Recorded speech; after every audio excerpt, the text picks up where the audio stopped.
Thank you for joining us today. I will call the November 16th meeting of the Human Rights Commission to order. Let's begin with an introduction of commission members, please, starting with Rochelle. Hi, my name is Rochelle. Hi. Cheryl Schafel, Commission Member. Nancy Boyle, Commission Member. Cody Severson, Commission Chair. Esty Sirleaf, Vice Chair of the Commission.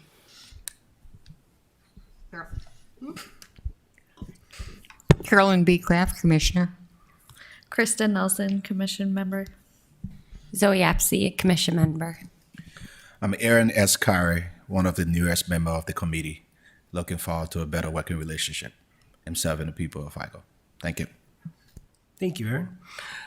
The next item will be to approve the agenda. Can I get a motion to approve it?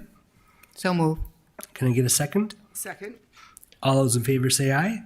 Aye. Opposed, same sign. Motion carries. Thank you, folks. The next item is to approve the minutes of the October 19th, 2023 meeting. And I think everybody received that in their email box. Can I get a motion to approve it? So move. Can I get a second? Second. All those in favor say aye. Aye. Opposed, same sign. All right, motion carries. Next up, we're going to go into the state of homelessness in Fargo by Chandler Esslinger. Thank you, Chandler. Hi, everyone. Thank you so much for letting me be here today to talk a little bit about the state of homelessness in our community. I'm Chandler Esslinger. I'm the community liaison for Fargo Cass Public Health in the Harm Reduction Division, and I'm based out of the Downtown Engagement Center. So I'm going to provide kind of a high-level overview of some of the trends that we see nationally and in our community. I wanted to alert you all that the FM Coalition to End Homelessness State of Homelessness Report is actually set to release today. So we'll have a little bit more comprehensive information moving forward. So in lieu of that being fully released and having that kind of in my hand, I'll share what I have available today. So when we talk about homelessness in our community, I think it's really important for us to contextualize that with what we're seeing nationally so that we can understand that our community is experiencing some of the same things that we're seeing across the country. And so when we talk about those trends, from 2007 to 2016, homelessness across the nation had actually been decreasing by about 17%, but it has been on the rise again since 2017 at a rate of about 6%. Another unique thing that we're seeing across the nation is that for the first time since data collection on homelessness began, more individuals experiencing homelessness are unsheltered than sheltered. So that means they're not accessing emergency shelter, they're living outside or in a place not meant for human habitation. And another kind of unique facet to that rate of unsheltered homelessness is that 62% of people who are chronically homeless, so have been homeless for multiple times within the last 4 years, or continuously homeless for 12 months, and also having a chronic or having a disability, are disproportionately living unsheltered across the nation at about a rate of 62%. And so that just means that there's a really specific population of people who are extra vulnerable to life on the streets and are living unsheltered. In our current community, we did a survey of all of the shelter beds that are available across Fargo-Moorhead. And we found that on average, there are about 330 emergency shelter beds available in the Fargo-Moorhead area. But when I looked at some of the statistics today on the FM Coalition to End Homelessness's website, it seems like there are about 480 people who are attempting to access emergency shelter in Cass and Clay counties. And so what that means is that the need for shelter far outweighs the availability of shelter in our community. And so people are, again, either living unsheltered, doubling up with family members or friends, or making some other kind of arrangement to meet that need for shelter. One of the other things I wanted to mention as well, we have some really great data from Presentation Partners in Housing and their collaboration with FirstLink about homelessness prevention. And what they've seen, so in the program year from July 2021 to July 2022, compared to the most recent year of July 2022 to June 2023, they saw a 65.8% increase in the number of calls for people who are at risk of homelessness. And so what that means is that rates of economic instability and people at risk of homelessness continue to rise in our community. And without kind of a coordinated strategic action, it's unlikely that those numbers will go down anytime soon. Other pieces of the system that I think are important to point out is that the wait lists that we have for housing in our community across the state are really lengthy and they're congested. Especially the people we serve who are chronically homeless. By the time they are assessed for housing and the time that they actually move into housing, there can be on average 7 to 8 months between that actually happening. And what we know is that there are more people experiencing homelessness in the Fargo-Moorhead area than there are in the entire state of North Dakota. So we have a really specific kind of unique struggle here in our cross-border community. Another challenge to moving into housing when you receive a voucher or have been prioritized for housing is that the vacancy rates in our community are extremely low. It's about 3%. And when you have complex backgrounds, maybe an eviction on your record, or you're exiting from homelessness into more stable living, because there are those really small margins for housing availability, it can be really difficult for them to even secure housing, although they have a voucher kind of in hand, ready to move in. And so that can also lengthen the period of time that people are experiencing homelessness, which also just kind of increases the trauma associated with that experience as well. We did also have, it's not all doom and gloom, there are some really exciting things happening in our community. The mayor has talked about the task force to end homelessness, and I'm happy to answer your questions on that. But I wanted to share that our harm reduction division at Public Health won 3 awards at the FM Homeless Coalition Conference yesterday. The Downtown Engagement Center won the award for Community Champion in Ending Homelessness. Our data specialist, Sydney May, won Rookie of the Year. And then I actually won the award for Vision and Dedication to Ending Homelessness. So we have some incredible advocates in our community working on this issue every day. And just I wanted to give another shout out that the Harm Reduction Division also has our mobile outreach program, which is really intended to meet people out in the community who may be experiencing some kind of crisis related to substance use or homelessness. And on average, they engage with more than 40 people every single day out in the community. So just another kind of way of thinking about how we're meeting people where they're at and the types of things that we're doing and seeing in our community. So again, please look for that report from the FM Homeless Coalition to come out. It will have lots of incredible data, kind of a retrospective of the last year. But this is just a high-level overview of what we're seeing and what some of those trends are. So happy to answer any questions. Congratulations. Thank you. Holy moly, that's amazing. And Chandler was able to give me a tour of the deck, and I just have to say, and I told you 1,000 times when I was there, but the work you all do there, the compassion, caring, and the humanity you put back, to your guests that come, it just absolutely shows, and I think that truly makes a difference. And human service work is so difficult, and I understand if, you and your staff would be burnt out from, trying to help everybody, but you all, the energy there from the staff that were there that day was just exciting, and it was really, really great to see. So I'm very, very happy to hear about all your accomplishments, and hopefully you just really celebrate it after that. Thank you. And would also welcome the rest of the commission to come over for a tour of the engagement center. I would happily coordinate that. The folks that I get to work with every single day feel great honor to serve this population of people, and we'd love to show you what we do over there. I have a, excuse me. I have a quick question because I know you guys went through huge budget cuts for funding. Can you elaborate a little bit more on the impact that has on your work and the research that goes into attacking this homeless crisis. Yeah, I mean, I think anytime that there are budget cuts, you have to make decisions about the type of programming you're going to invest in. And what we try to do is to minimize the community impact that has as much as possible. That being said,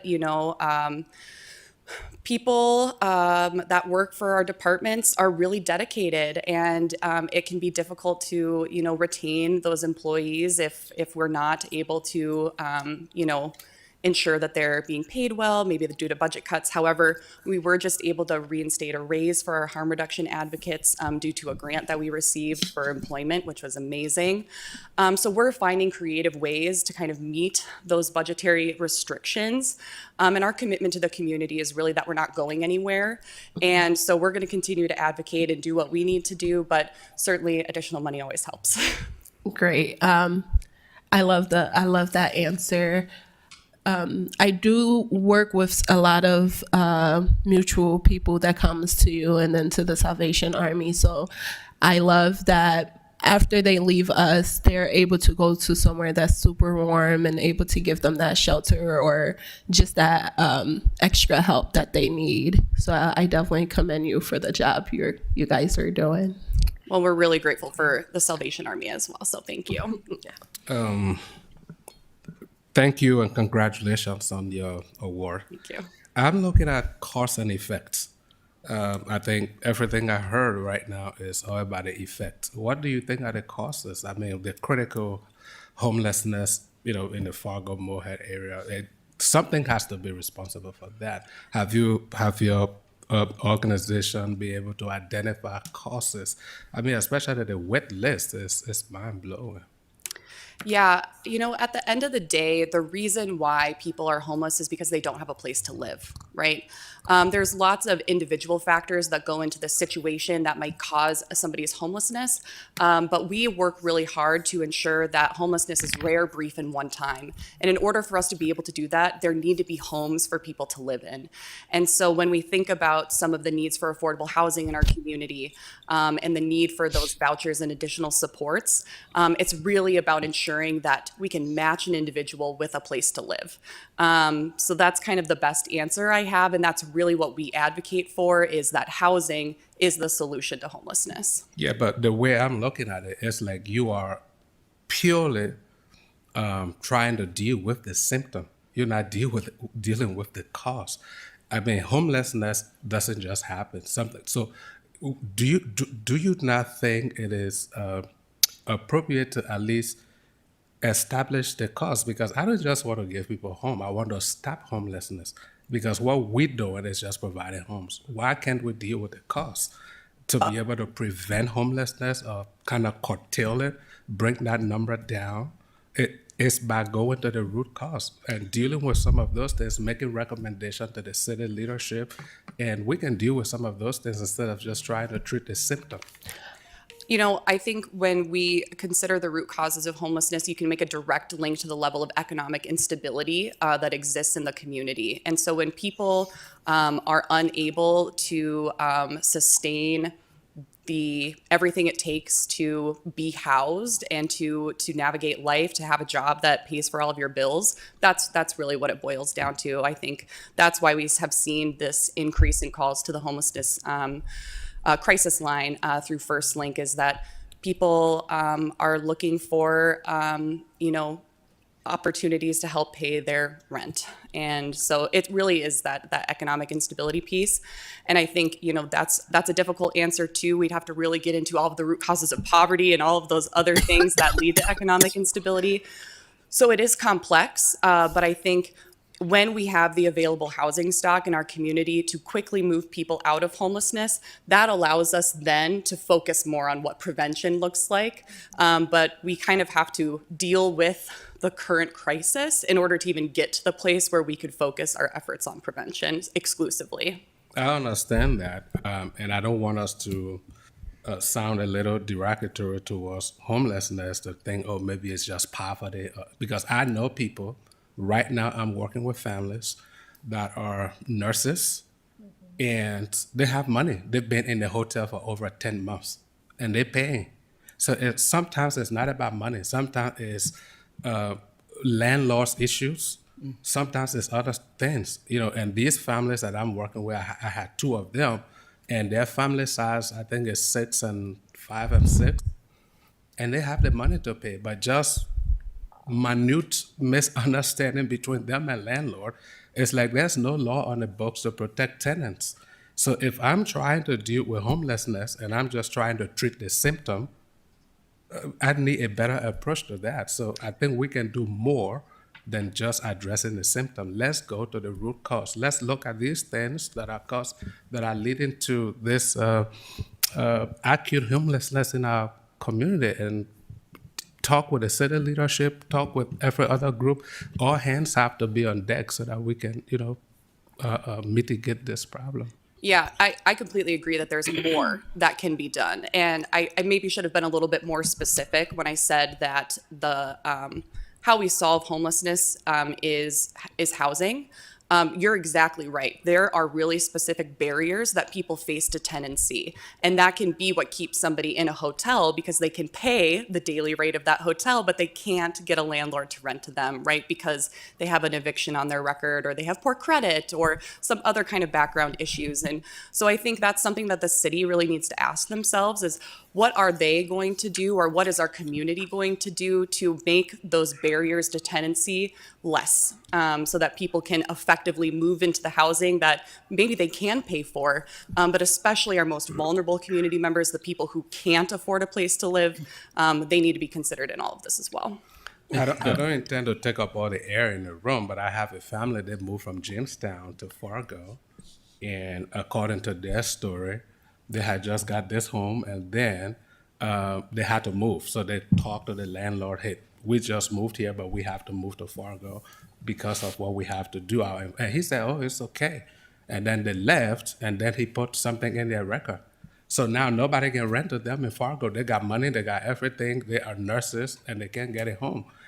So if they did not have money, then they'd be homeless also. So there are little things that we can, trace to mitigate this problem. But I thank you for all the job you Just to piggyback off of what you've been saying, I think, and you could correct me if I'm wrong, I think what it is she's trying to say is that for right now, the main focus before the diagnose, right now we have to look at the diagnose before we go back and do the research of what triggered this for us to land to this. And the research from the back, it could be due to several different things. It's not just because they have the money and they're in the hotel. Sometimes it's mental illness. Sometimes it's alcohol or drug abuse, whatever it is that landed them in a situation. So with that, the research has to be so deep into it where it can't be a simple questions that she can answer right now. It's intricate. Another question, I have a quick question just to that. Do you see a fluctuation in homelessness during the year? Are we more prone to more people being homeless at certain time of the year compared to warmer months, winter, or like demographic or anything? Do you see that fluctuate, or is it like a consistent thing as the number, like you said, it increased by 6%? Is it a steady 6% throughout the years that's coming, or is it where you see a decrease when summer is around compared to like winter, or vice versa? Yeah, so what I would say is that homelessness is trending upward throughout the year. Okay. So it increases throughout the year. What happens kind of seasonally is the visibility of people who are experiencing homelessness, especially if they're unsheltered. Okay. So in the summer months, we do see more people visibly homeless because the weather is nicer and they can kind of weather the conditions. Mm-hmm. In the winter, people will what we kind of call like self-divert. They'll try to find another place to be so they're not in the elements, because our winters are deadly, right? But those are really limited options that people have in our community. The number you said that Fargo is leading homelessness within North Dakota. Do we have any stats on other regions like Bismarck or Grand Forks or Jamestown? Yeah, those statistics are available through our North Dakota Continuum of Care. That's kind of the agency that monitors all of the data statewide. I don't have that on me specifically, but what I can say is what I know about the housing prioritization list is that 70% of people who are waiting for housing in North Dakota are in Fargo. Are we, and you may not know this on the spot, do you know if we are working and opening that waiting list, or if we're working on some type of more affordable housing, or something on the board right now? All of those things. Okay. Yep. So one thing that we're working on is more effectively triaging people as they're entering or they're at risk of homelessness, to make sure that we are diverting them to the appropriate resources as soon as possible. And the folks that are currently prioritized for housing are the people who are the most vulnerable, the most likely to die on the street. And so if you don't meet that really specific criteria, you can be waiting for housing for a long time. So we're trying to figure out how we're going to address some of those pressures on the system to meet the needs of everybody who is looking for housing. But we do have to prioritize the folks who are most vulnerable. And I would just add that from a public health perspective, when we try to solve big problems like this, what we know is that when we design systems around the people who are most vulnerable, who experience the most barriers, actually everyone benefits from that. So the folks who are chronically homeless, who maybe have the most barriers to tenancy, if we were to design solutions around their experiences, it would improve everybody's experiences and other barriers to tenancy as well. If that's kind of helpful to understand what the approach looks like. Okay. Chandler, you, I think I read recently that you have entered into an agreement with the VA that the, New Life Center did. pardon? New Life Center did not. Oh, maybe it's not the New Life Center. Yeah, so I don't think that was us, but I do believe that the New Life Center, it has some veteran-specific beds that they are having available now. Is that for this coming up winter? Is it going to be on? Well, you wouldn't know, but it was just piggybacking off your comment. Is that relationship supposed to be an ongoing thing, or is it just for this specific winter? That would really be a question for the New Life Center. Yeah, Okay. I apologize. No, you're good. Yeah, thank you. Yeah. All right. Thank you, Chandler. We look forward to more conversations. Okay. You're a very popular person today. I appreciate the discussion. Yes, and I also want to congratulate you on the award and the Downtown Engagement Center on the awards. But there are two different things that I want to do, and one is, the numbers that we see here about the homeless and stuff isn't necessarily a true number either, because we don't think about the number of people who are homeless in our community that are staying with relatives, or that are staying in a hotel, or have other things, and they are not counted. That doesn't mean that they aren't homeless, and it doesn't mean that they don't need housing too. Absolutely. And I say that because there was a time when I was homeless. And I was not counted as a statistic because I had a relative who had a spare room that I could stay in. And so when we look at this as a community problem, we aren't looking at the whole problem. And people need to understand that. Yeah, there's some really specific criteria for how these numbers are calculated and counted, and it does leave out certain groups of people, absolutely. And so I would encourage people to think about exactly what you said, that although we have these numbers that say this is how many people are homeless in our community, the people who are impacted by that are probably much larger. The other thing I wanted to ask is, you talk about getting funding from different places and things like that, but can you give us a quick overview of what individuals can do if they're interested? I know that, well, I'll just throw this out to some people because it's something that I know that I could do is socks. You know, I've dropped off socks because if I'm out shopping and I see a really good deal on socks, I pick them up. The other thing is just snacks. You know, it doesn't cost a lot to get a big box of Rice Krispie bars and drop it off, or Swiss Miss hot chocolate. Costco had it on sale for a really good thing. You know, so there are different things like that we can drop off. Hand warmers. You can buy them by the case on Amazon. That can definitely help a lot of things. Are there any other items that would be good for people to drop off? And is there anything else that individuals can do to help? I think, you hit the nail on the head. Those are all things that we're currently looking for. Winter gear is a huge need right now, as well as those hand warmers, just making sure that people are protected from the elements. We accept all kinds of donations. And if you have questions on whether or not we take anything, please give the Engagement Center a call. And then we do accept donations at the Downtown Engagement Center every day from 8 to 5. And then you can also drop them off in the evening at the Gladys Ray Shelter from 5 p.m. to 8 a.m. But yeah, those winter gear, that's our most crucial need right now. I guess the only other thing that I would encourage folks to do is, there's a lot of different conversations happening in the community, and if you have a compassionate perspective to share about the people who are experiencing homelessness in our community, I would encourage you to talk about that and to be an advocate for the resources that are required. So thank you. We really appreciate it. Oh, go ahead. Yeah, thank you so much.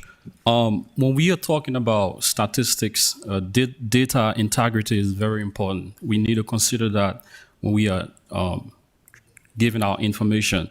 According to the U.S. Census Bureau in 2020, there are over 50,000 households in Fargo.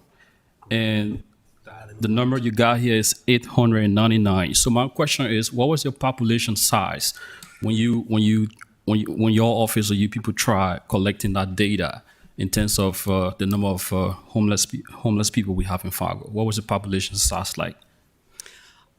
Can you maybe ask the question in a different way?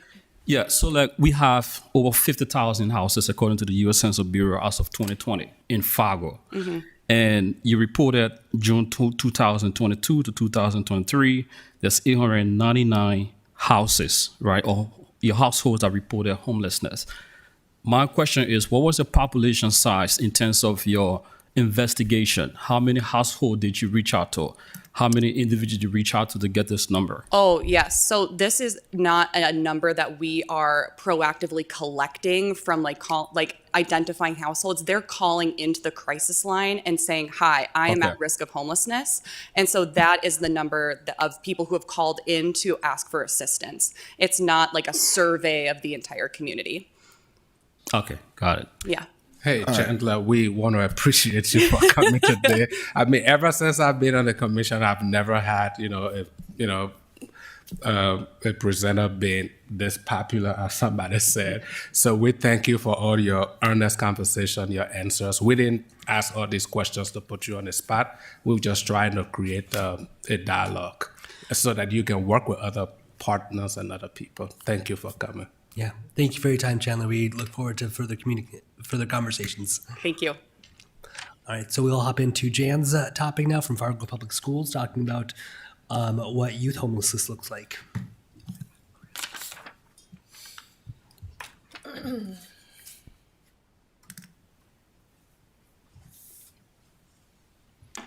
Okay, my name is Jan Anderson. I'm the Title I coordinator and one of the homeless liaisons for Fargo Public Schools. I work with a team of 4 other people that help me out with this position.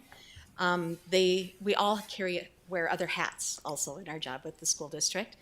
Thank you for pairing me with Chandler. This is perfect because we are the other group. Yeah. And thank you, Cheryl, for bringing that up because a lot of our kids don't get counted in our families. So just to share with you, the act that we have to work on, the compliance, is a federal act called the McKinney-Vento Act. And with this, the main things are to protect the rights of our homeless kids, to make sure that they have advocates, to make sure that they get to enroll in school, stay in school, and be successful. That's our main goal. And anything else that we can add to it is like the topping, okay? And the law does focus on maintaining that school stability, which can be hard when you have families that are hopping from place to place to place. So if you think about sometimes a child could be in 11, 12 different places during the school year. We don't want them moving to 11, 12 different schools. So that's a big part of our job. School access and providing that school success for them and the support that they need to catch up if they're behind. But we also have a lot of kids that are further ahead, okay? This one, the McKinney-Vento definition, is individuals who lack a fixed, regular, and adequate nighttime residence. Fixed, same place, they go home, they come back, they know that's where they're going to. Regular, it's not in the back of a hotel room or a shop or in the entryway under the stairwell in an apartment where they can tuck in. That's not a regular place to live.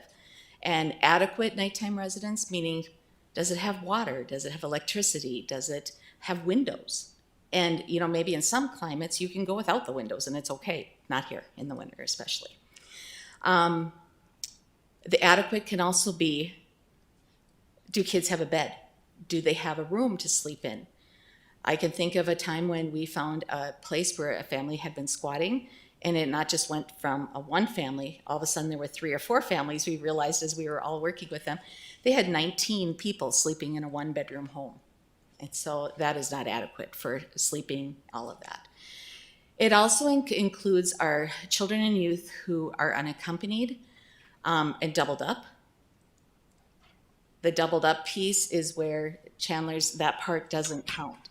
And the difference is we use the McKinney-Vento, it's an education act, and the greater community goes by HUD, definition of homelessness. And there it's, we have of the HUD definition in a shelter, in their cars, outside sleeping, which we have all of those things. We maybe have 20% of those, of our total group that we work with. The rest are doubled up. And by doubling up, sometimes we have some that are in very secure places. They're doubled up with family where we know they're safe. They have a spot to be. They're not going to be kicked out the minute something happens. We have others that are doubled up. I'm just going to use words that one of my parents said. I shouldn't have to whore myself out to have a place for my children to sleep tonight. And it's harsh.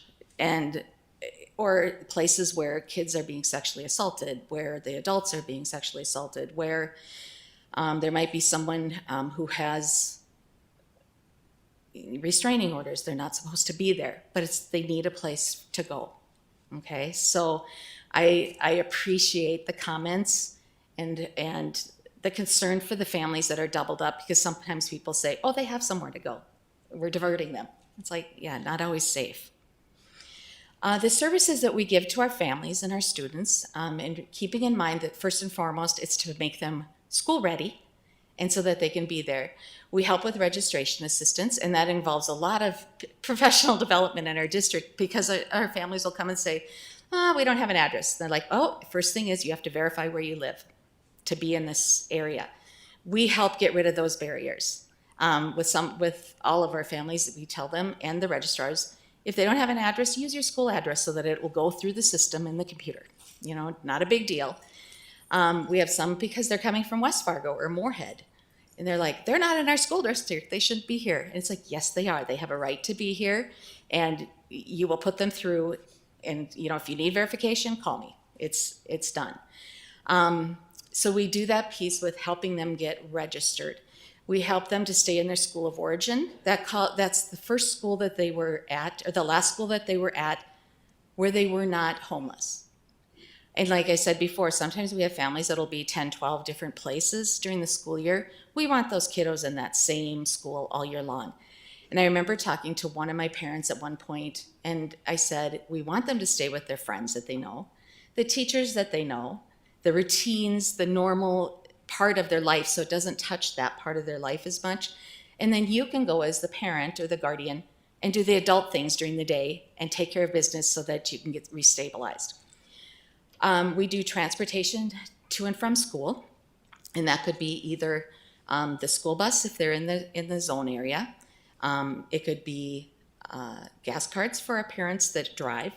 It could be for some of the older kids, a city bus pass, if timing works. Because I don't want my kiddos in a school bus or in a city bus at 6 o'clock in the morning and not getting to school till 8:30. I wouldn't want that for my own children. And when I train my team, I always say to them, think about what you do for your own kids. What would you want for your kids? We don't want to ask things of people that we wouldn't do with our own kids. And so, city bus, we use for some of the older kids if they choose to and it works for them. We also do taxi. And the last couple of years, we've been running school vans through our busing company. And I usually set them up and they change sometimes many times a day where the family is, and we're juggling and trying to get everybody to school and home again every day. And what we've seen by doing that is kids feel safer because they're with the same driver every day. Their attendance is improving. It's a huge expense, but it's worth it because it's what's best for those kids. I wouldn't want my first grader, my kindergarten, or second grader in a taxi with some stranger either. We do assistance with participation in all the school programs, any activity, anything at a school. Our kids have the right to be there. If they're in a Title I school, they can get the Title I academic support. If not, we can do tutoring to help those kids also so that they can get caught up to the state standards. The tutorial services have been tough since the pandemic. It's been hard to get people to come into the buildings, but we keep working on it. We do a lot of school clothing shopping. I meet my families, we pick out clothing for them. We provide hygiene items, winter gear, food that has been donated.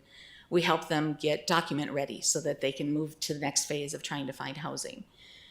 Automatically, when they come with us, we put them on free breakfast and lunch. They don't have to fill out any of the forms. We try to get our little kiddos in for assessments for if it's our special ed preschool that's within the district or else other preschool programs within the community so that they're getting that early learning. We do referrals out to the community for other things that we do, and we depend highly on referrals out to help with the housing because we don't have any housing. And it's really hard when our families will call us and say, what do you mean you can't put me up in a hotel? It's like, we don't have funds for that. During the pandemic, we had some special funds we could use to help, but not now. So it's hard when you have a family and a parent crying, saying, where do I go? What do I do? And the shelters are full, almost always. I'm going to tell you a little bit about our numbers. I looked at these today. We have 186 identified. We start our count of our McKinney-Vento students over every first day of school, and they will receive services throughout the whole school year. And then we start over again the next August. Last year on this date, we had 174, and total last year was 336. Okay. What they tell me when I go to national conferences, if we have 336, we probably have double that. But they're hard to identify, some of them, especially our unaccompanied youth. We have students in every single school throughout the district. We have 92 elementary students, 39 middle school, 55 high school. So I've been doing this job, I believe it's close to 15 years. It almost always, when I start disaggregating the data, ends up being half elementary, half middle and high school. It's just odd how it happens. We have 28 unaccompanied youth at this time, and what that means in McKinney-Vento language is they are not living in the physical custody of their parent or guardian, so they could be staying with someone else. The parents still have control over what happens, but they're just not right there. Our families sometimes get separated because they're too large to double up with one person, so they'll go. Over the years, and this is just my experience, what I find is that many of my unaccompanied youth that are 15, 16, 17, 18, all the way up to 21, that they sometimes have been with families that I've worked with before, and as they get older, they separate so they can take care of themselves and the best they can. We have 23 additional preschoolers with our families, so we have all those littles too that we know are coming up. And just a quick, when I was counting through, that's 86 families which it doesn't seem like a lot when you look at 86 families, but it's 86 families that are trying to do what's best for their kids and get them to school and do all those things, and it's hard. The impact on our students, instability of not knowing, okay, I'm getting up and leaving here this morning, is that where I'm going back to? If someone comes to get me from school and I'm going somewhere else, were they able to get my clothes and my stuff at the other place? Because many of our families will say, we had to leave, we don't have anything. So it's a quick emergency trip to go get the basics. We are very fortunate. We have 2 501(c)(3)s in town that their support is solely for students and kids experiencing homelessness, and Matthew's Voice Project, and also Golden Drive. We get this looking at like hygiene products. I haven't bought hygiene products for a long time because we get a lot of that donated. Socks, underwear. We go through lots and lots of socks and underwear. And I asked one of my unaccompanied youth a few years back, I said, what happens to all your socks? And he goes, Jan, think about it. When you're doubled up with someone and everything goes in the wash, it's pretty easy to pick out your clothes, but it's hard to find your socks because everyone just kind of grabs out of the bin and takes the socks. So when kids come and ask me for socks, I just give them out. I know they need them. I had a young man who used to come to school from wherever he was staying, and he would come in, and I have like a little store with all this stuff in my office. And he'd come in and say, can I grab clothes? And he would grab stuff, grab some wipes, go to the bathroom, take a little sponge bath, put clean clothes on, go to class. Perfectly fine. You know, we want kids to feel good about themselves when they go in. Mental health, the research in it, and I'd have to go digging for numbers, but it's very, very high that people who are in homelessness have experienced some kind of trauma or another, and it carries through with a lot of other things, with their health, with how they, who they'll talk to even in the school.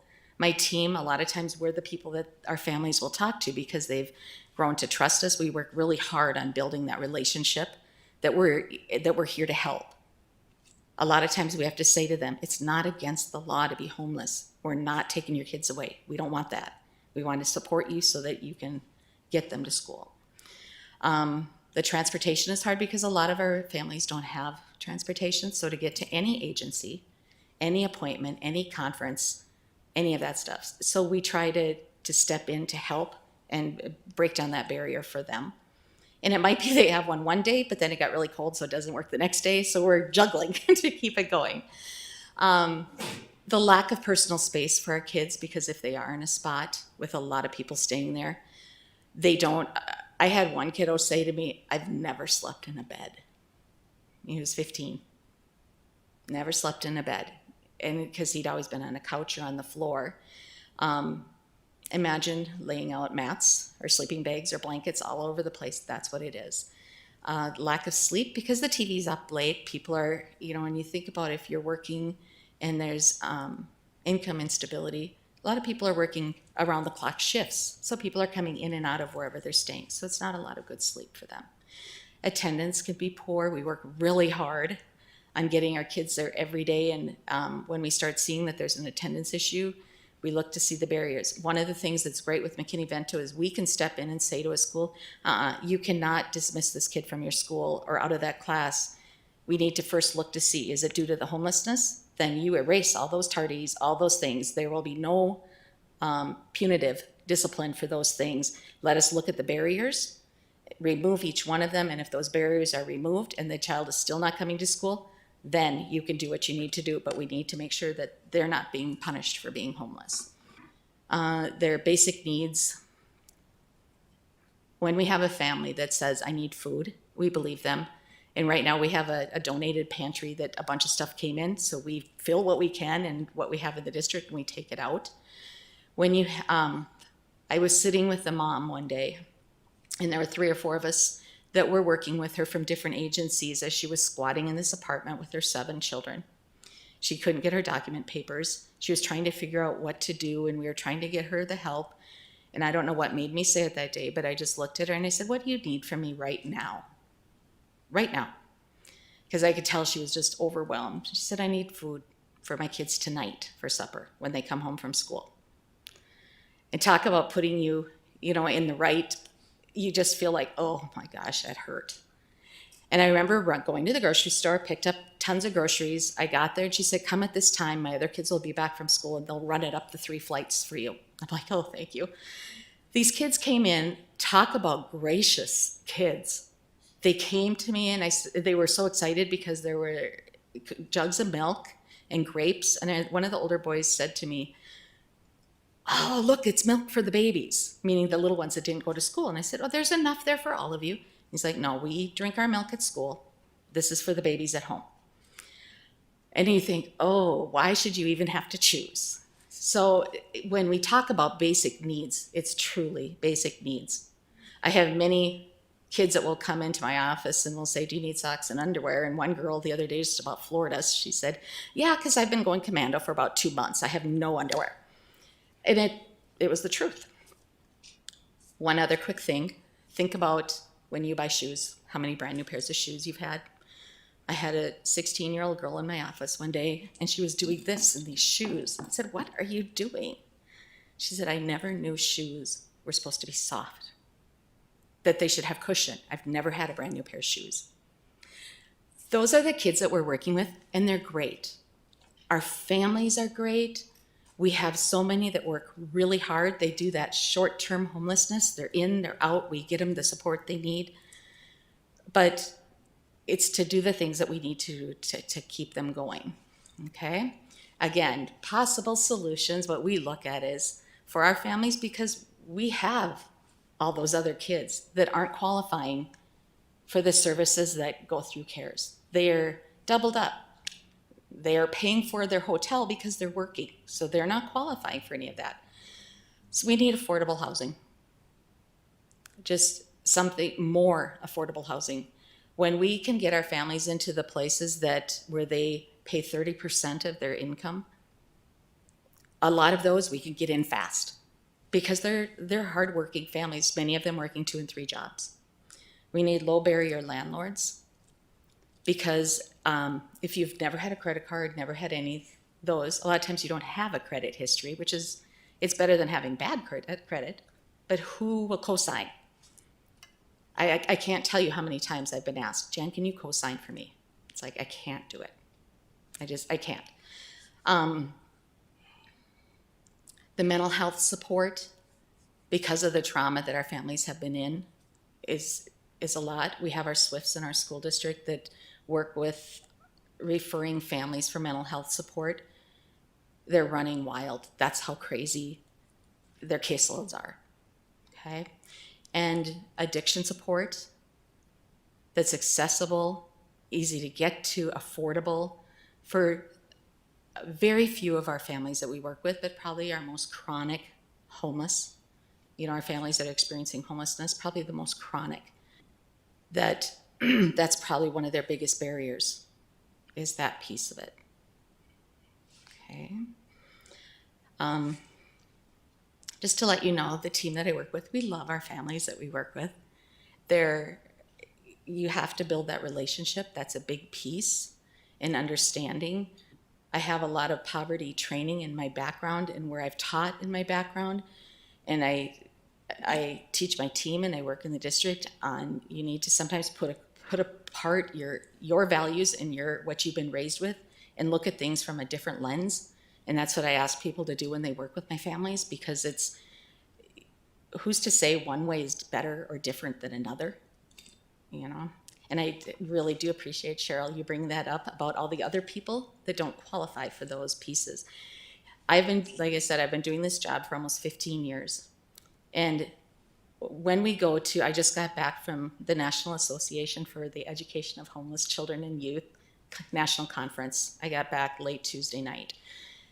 And when I went to that first conference 15 some years ago, they were trying to merge the definitions of HUD and McKinney-Vento together so that more of our homeless students could create and get that support. So it's a long battle.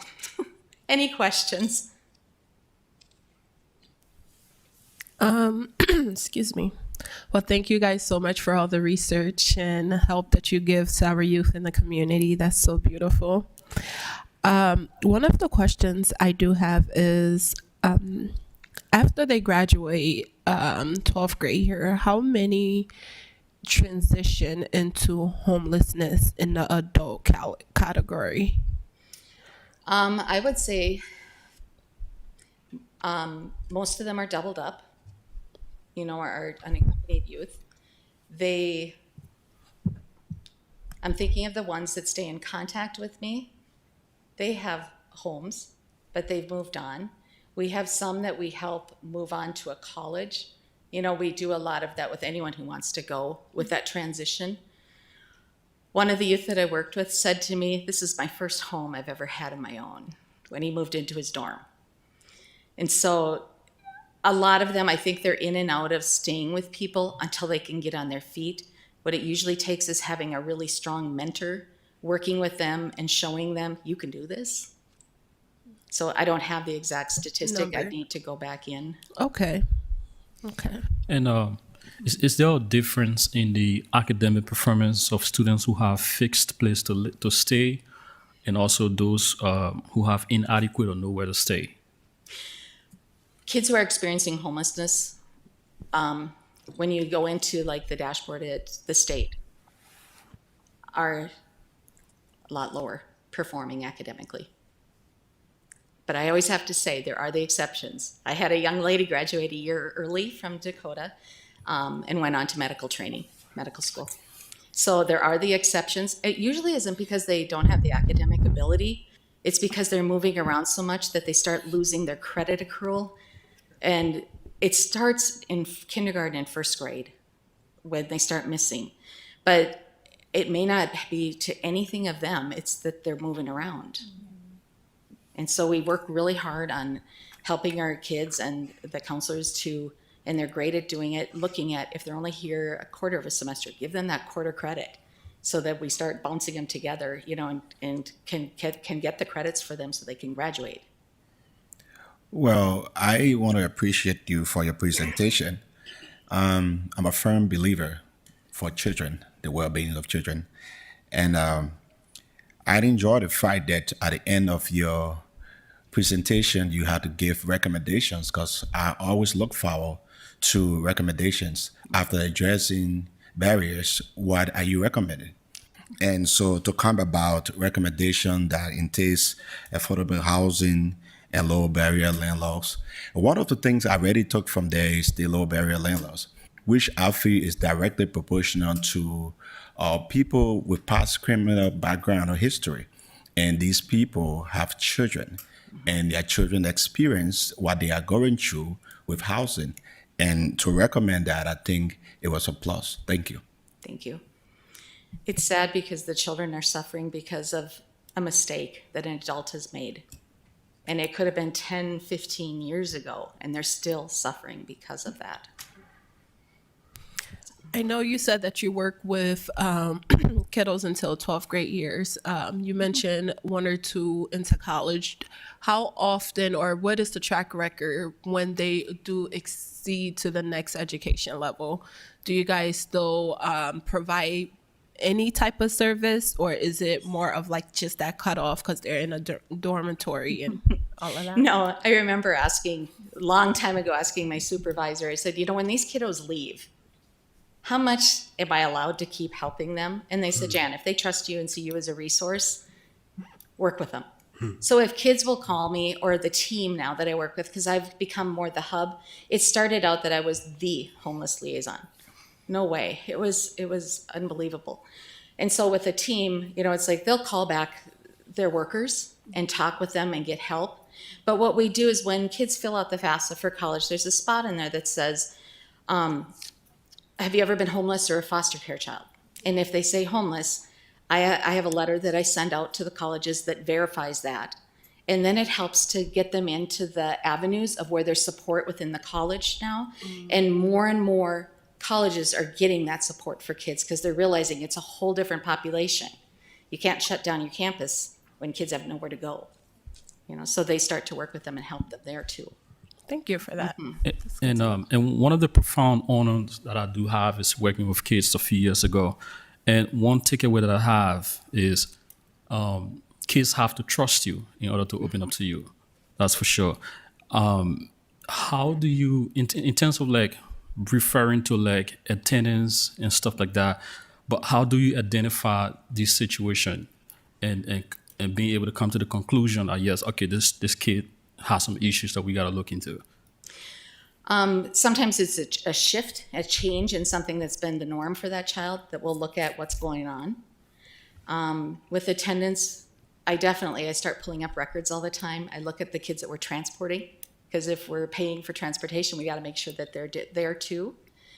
So that's one way, is we look at our data to find.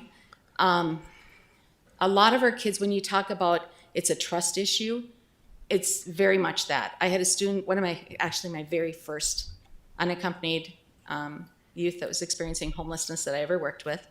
He said to me, he goes, "Jan, you need to get rid of that title or the homeless liaison." And I said, what do I call myself? He said, "You're the lady that works with kids that live on their own or live with people." I said, okay. And once I said that started introducing myself, the kids would see me across the campus and wave. You know, it's not, oh God, the homeless lady's here. It's someone who supports me is here. I started getting referrals from the other kids. And that's the avenue, is to get that trust. And I have to say, the last group that I worked with was the unaccompanied youth and the older ones. And then I've pulled back. And I was just telling someone today, I miss my unaccompanied youth. I felt at any given time I had 40 extra teenage children that you kind of have to be somewhat of a mom. But the other part that you have to understand about our unaccompanied youth too is that most of them have been in charge. Whether they were the child or the adult in the home, they've been in charge and they're used to doing things. So my thing always is, what is it you want to do? What can I support you with to help you get to your goals? Because they're not always the same as mine. In my mind, I'm thinking, oh, you need to do this, this, and this. But we have to work with what they want. So talking about the basic need, you specifically talk about food and how you help out, with family. There's so many programs, like food pantries around for the FM area, and even restaurants. There's a restaurant that we work with, our church and organizations, and they give a lot of food every day. They don't even know what to do with it. It's like they approach us and say, once we bring out the food, we don't put it back, and we don't have where to send those food. So are you working with other partners that will support it? Yeah, we have, some of our schools have food pantries that come from the Great Plains Food Pantry. Like ours comes from our donor that will give us things when they do a drive. A lot of our families, the barrier is the transportation to get there to get it. And with some of the food pantries, you can only go certain days of the week or so many times a month. Or for me, this is the part that I found was hard. On Tuesday from 2 to 4, on Thursday from 5 to 7, we're open. I couldn't keep track of it. So we have sheets that we always give to all our families with all the food pantries and places around the community that they can go to on their own. The ones that call us usually are the ones that are like, help, our hotel families. It's hard to get enough shelf-stable food that's affordable.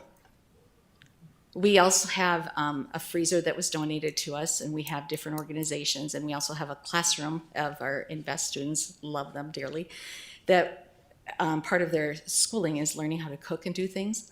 Well, they fill it with individual sized meals, frozen. We can take them out. Our hotel families especially love them because it's a home cooked meal. When you talk about, transportation, do you try to raise volunteers? Because, I wouldn't want to see any kid go to bed hungry. Yeah. And I will raise my hand. I say, I volunteer to help with transportation. If you can call on me, hey, we need to get food to this family. We can do that. So That would do be you have wonderful. a volunteer? You're trying to raise volunteers. In the interest of time, I think that we'll have to put this conversation to the next working session as well. Thank you, Jan, for coming. We appreciate the presentation. Thank you. And so we just want to go through the last few things in a couple minutes here. Zoe, did you have an update from the MLK subcommittee, please? Yeah.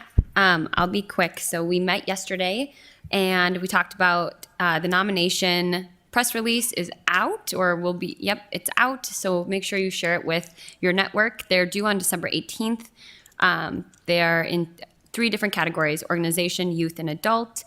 Once we get them all, we will meet the last week of December to rank them and then decide on the 3 that will be awarded at MLK and send them to Crown Trophy to create the trophies. And then we decided that the Human Rights Commission will be the ones that announce and present the awards at the MLK celebration.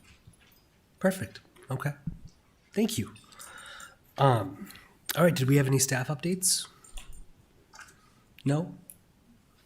Okay. Announcements from our end. Given that the December Human Rights Commission meeting would fall close to the holiday, we're going to just cancel the December Human Rights Commission meeting. And instead, we're going to have the working session in the beginning of December and then also the one in the beginning of January, but no formal commission meeting in December then. Did anybody else have announcements that they wanted to say?